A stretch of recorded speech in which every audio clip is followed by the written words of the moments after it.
microscope is already hooked. Yeah, so the microscope at this point would already be hooked up. This would be inside the room. There will be a S-video cord that will be coming, or a composite cord that will be coming probably out of this port right here. You can see that. And it'll probably be looped up and kind of hanging on here, so you just connect that to the microscope.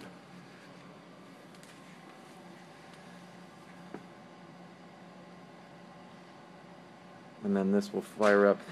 So what this is a Windows computer that is running an application that is intended and designed for recording video. So what you see is like a Windows computer start up, and then you see this application start up. And this is the EndStream application.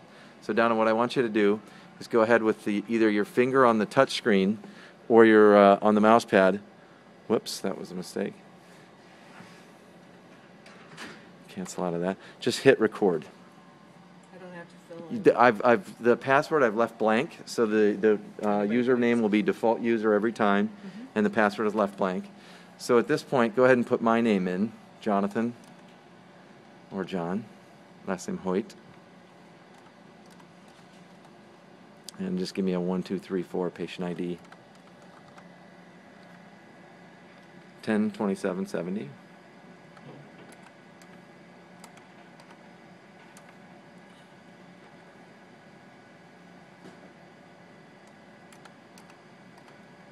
Okay. Now, the other thing we can fill out here is this procedure type. And the reason we want to allow that to happen is because the surgeons can actually record this information, and eventually they'll be able to push this to a server. So if we have the procedure type listed, then they'll search that. So what I want you to do is press that button there on the right one more time.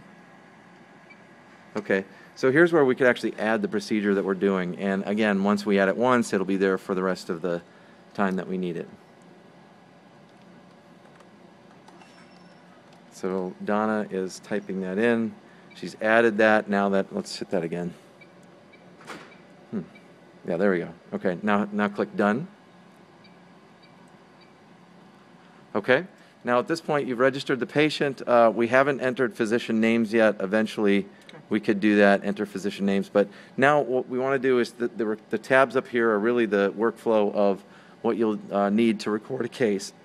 So go ahead and hit the record tab up above. And at this point then we have the ability to start and stop recording using these two buttons right here. The one on the left is record video. You would press it once to start, press it again to stop. And the one on the right is record an image, just a still picture. You mean these two? Yeah, these two. So what we have here is we have A and B, and they're both, one of them's checked, one of them's not. So what that means is that this actually has two different recording channels depending on what you're plugging into this. Most of the time, I think you're going to be on one or the other. I think composite is what we'll use, so it'll probably be on B. So go ahead and, with your finger there, Donna, check B. Here? Yeah. And you'll notice I got to, recalibrate that a little bit. So now at this point, you'll see two images. If they're not using A, they can actually uncheck A, and then they're only recording on B. And it identifies what's there. Okay. And so there's another way to record, which is down here. You've got a foot pedal. So go ahead and step on record for me. So she hit video. So because there's no video. It still should record. But there's no camera. Yeah, I know. It still should.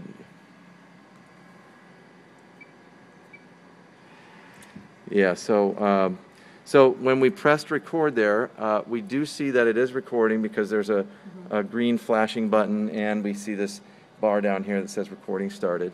So that can be, again, that can be activated either by the foot switch or it can be activated by the, I probably don't have it plugged totally in, or it can be activated using these touch buttons here. So that's an indicator there's something wrong with the plug, right? Right. I probably don't have the plug firmly seated. This one?